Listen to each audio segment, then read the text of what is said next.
किसी दूर गांव में हरिदास नाम का एक मेहनती किसान रहता था। उसका जीवन खेती बाड़ी पर ही निर्भर था।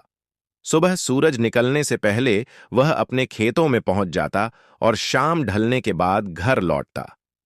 मिट्टी से उसे प्रेम था, फसल से उसे उम्मीद और आसमान से उसे जीवन की सांस मिलती थी।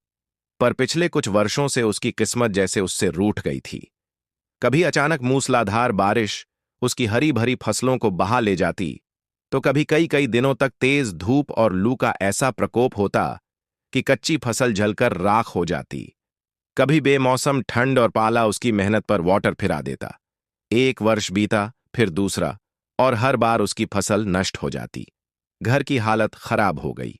बच्चों के लिए रोटी जुटाना मुश्किल हो गया, कर्ज बढ़ता गया और हरिदास की आंखों की चमक धीरे धीरे बुझने लगी। एक दिन जब उसने फिर से अपनी पूरी फसल बर्बाद होते देखी, तो उसका धैर्य टूट गया। वह आसमान की ओर देखकर चिल्लाया, हे भगवान, क्या आपको खेती की कोई समझ नहीं? कभी बहुत अधिक बारिश, कभी बिना मौसम के तूफान, कभी आग उगलती धूप और कभी बर्फ सी ठंड। आखिर आप चाहते क्या हैं? मेरी मेहनत से आपको इतनी नफरत क्यों है? वह लगातार भगवान को कोसता रहा। उसका गुस्सा, उसका दर्द, उसकी बेबसी सब एक साथ बाहर निकल रही थी। तभी सहसा आकाश से एक दिव्य प्रकाश उतरा और उसके सामने स्वयं भगवान प्रकट हुए। भगवान ने शांत और गहरी आवाज में पूछा, किसान, क्यों इतना क्रोधित है? तेरी यह पीड़ा मुझ तक पहुंची है। बता, क्या चाहता है? हरिदास ने बिना झिझक उत्तर दिया, भगवान, आपको खेती का कोई ज्ञान नहीं है। अगर सही मौसम मिले तो मैं सोना उगा सकता हूं। इस बार मेरी अगली फसल तक मौसम मेरे अनुसार चले। जब मैं चाहूं बारिश हो, जब चाहूं धूप निकले, जब चाहूं हवा चले। बस इतना वरदान दे दीजिए। भगवान मुस्कराए। वह मुस्कान रहस्यमयी थी, गहरी और अर्थपूर्ण। यदि तू यही चाहता है, तो अब से तेरे खेत का मौसम पूरी तरह तेरे अधीन रहेगा। जैसा तू चाहेगा वैसा ही होगा। इतना कहकर भगवान अंतर्ध्यान हो गए। अब हरिदास अत्यंत प्रसन्न था। उसने सोचा, अब तो मुझे कोई हरा नहीं सकता। मेरी फसल अब सबसे श्रेष्ठ होगी। अगले दिन वह पूरे उत्साह से अपने खेत में गेहूं बोने लगा। जब उसे बारिश की आवश्यकता होती, वह बस मन ही मन कह देता और बादल घिर आते। हल्की हल्की फुहार गिरने लगती। जब उसे धूप चाहिए होती, तो आकाश पूरी तरह साफ हो जाता और सुनहरी धूप धरती को चूमती।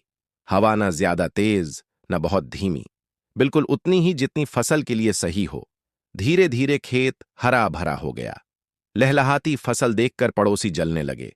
अब पूरे गांव में चर्चा थी, हरिदास का खेत तो जैसे स्वर्ग बन गया है। हरिदास गर्व से सीना चौड़ा करके अपने खेत को देखता और सोचता, देखा, मैं सही था। भगवान से भी ज्यादा मुझे खेती की समझ है।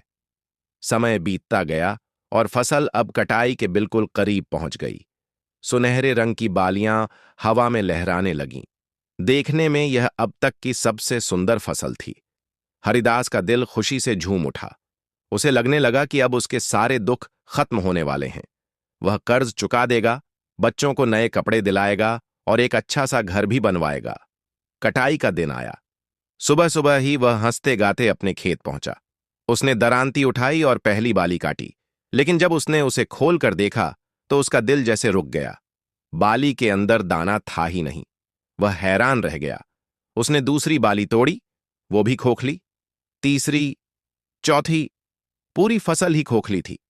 देखने में भरी पूरी, लेकिन अंदर से बिल्कुल खाली। उसकी आंखों में अंधेरा छा गया।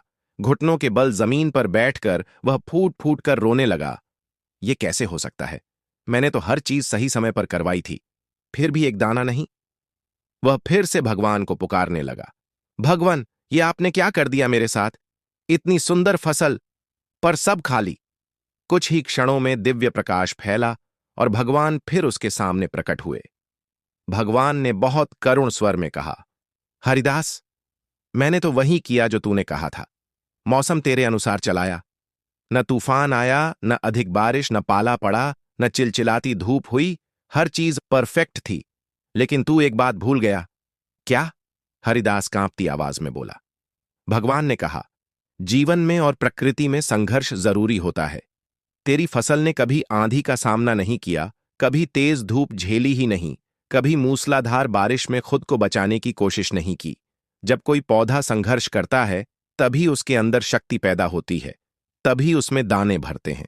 भगवान आगे बोले, जैसे सोने को चमकने के लिए आग में तपना पड़ता है, हीरे को तेज धार से तराशा जाता है, वैसे ही हर जीव को, हर सफलता को, हर फल को पाने के लिए संघर्ष से गुजरना पड़ता है।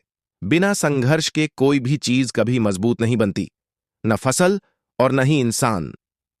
हरिदास की आंखों के सामने जैसे पूरी दुनिया का सच उजागर हो गया।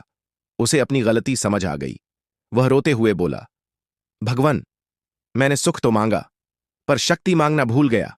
आसान रास्ता चुनकर मैंने खुद को ही कमजोर बना लिया। मुझे क्षमा कर दीजिए।